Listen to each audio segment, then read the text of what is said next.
Agora, uma vez que a gente aumentou esse déficit calórico, a gente precisa associar isso com essa refeição livre, principalmente com essa refeição que ele está fazendo com os clientes, que, de certa forma, impactou bastante no resultado dele nessa segunda consulta.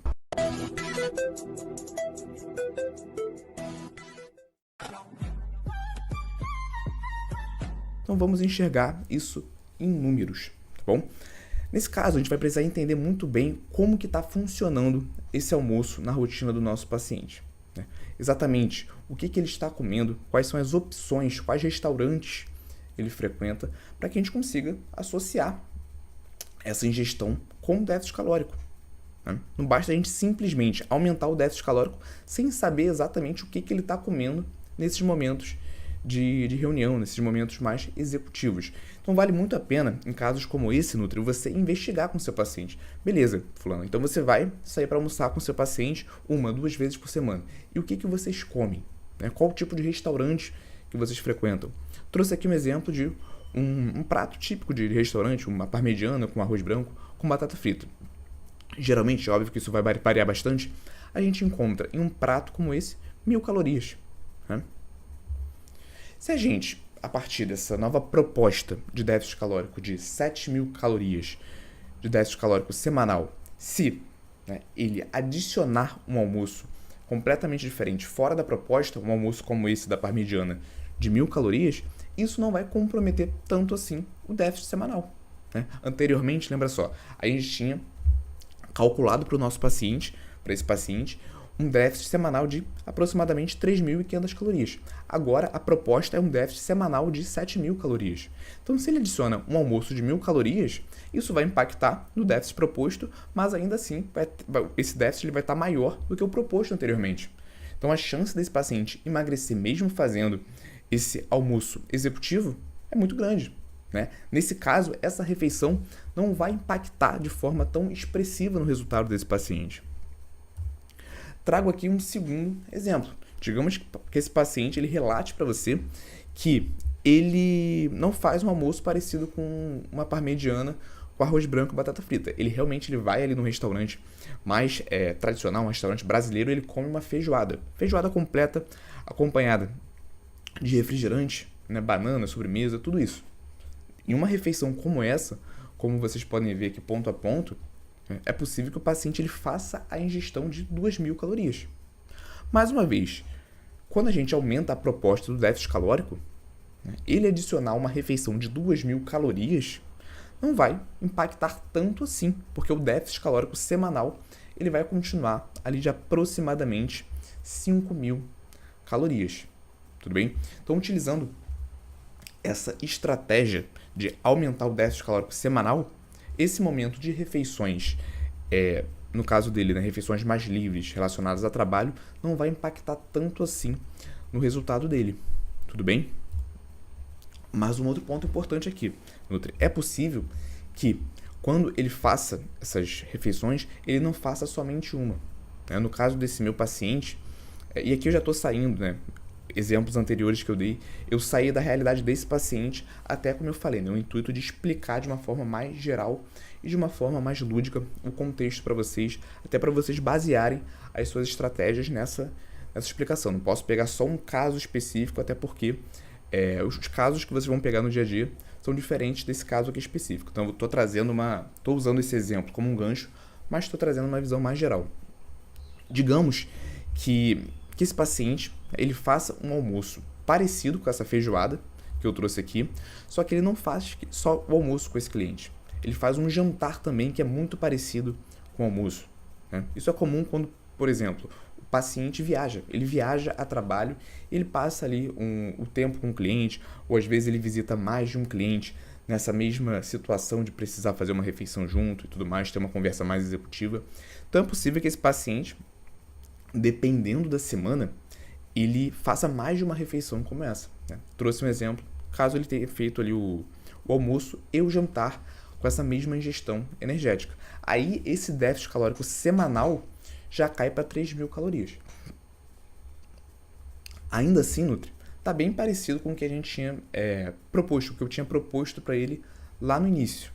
Tudo bem? Então, ainda assim, fazendo 2 refeições como essa, esse paciente teria um resultado interessante de emagrecimento. Mas é uma atenção que nós temos que ter, porque digamos que esse paciente continue fazendo mais refeições livres do que o proposto. Digamos que ele realmente saia bastante do plano alimentar. Se esse déficit calórico semanal tiver aqui em torno de 1.000 calorias, 500 calorias, já é um déficit semanal bem pequeno, entendeu, Nutri?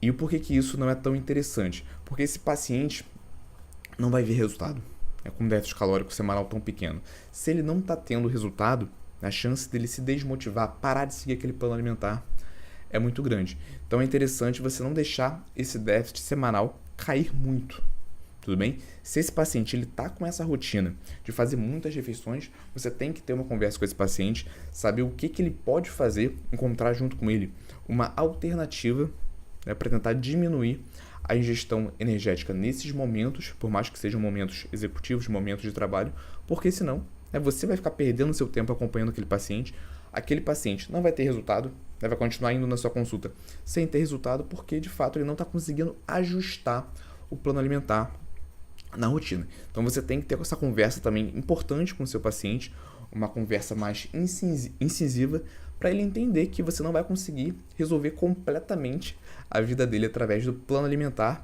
se ele não estiver disposto também a ajudar nesse processo, tudo bem?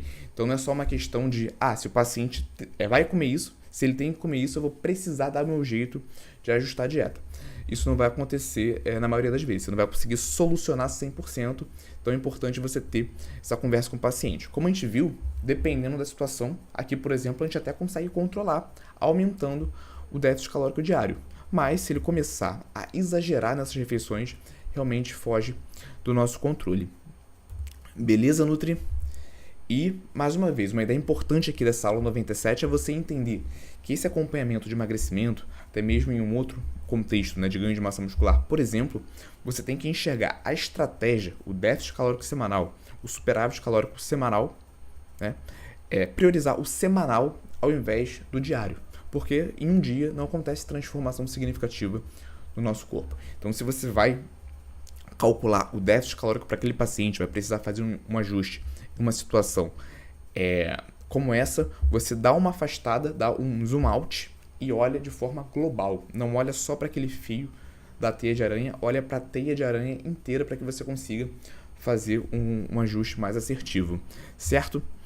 E estamos seguindo aqui um passo a passo, o que você pode fazer em uma situação como essa, tornando isso aqui mais resumido. Você vai precisar entender essa ingestão energética com o gasto energético do paciente de forma semanal, não focar somente em algo diário, entender também essas refeições que ele está fazendo fora da proposta, no caso aqui desse paciente, esses almoços executivos que ele anda fazendo, como que está esse controle de calorias, que alimentos são esses, qual a frequência, tudo bem? Como eu já coloquei para vocês, calcular de forma semanal e não diária e avaliar também o aumento do gasto energético. Por que eu falo isso? Porque eu trouxe uma situação onde até aqui eu expliquei como se esse paciente não tivesse a intenção de aumentar o gasto energético. Não é isso? Então, a gente não falou em momento nenhum aqui desse paciente aumentar o gasto energético total através do exercício físico. E essa também é uma possibilidade. Imagina, essa imagem aqui é igual ao slide anterior, uma vez que o paciente está fazendo muitas refeições livres e esse déficit semanal caiu para 2.000 calorias, esse paciente ele pode se policiar para aumentar o gasto energético semanal, como através do exercício físico. Então você pode também chegar nesse acordo com o paciente.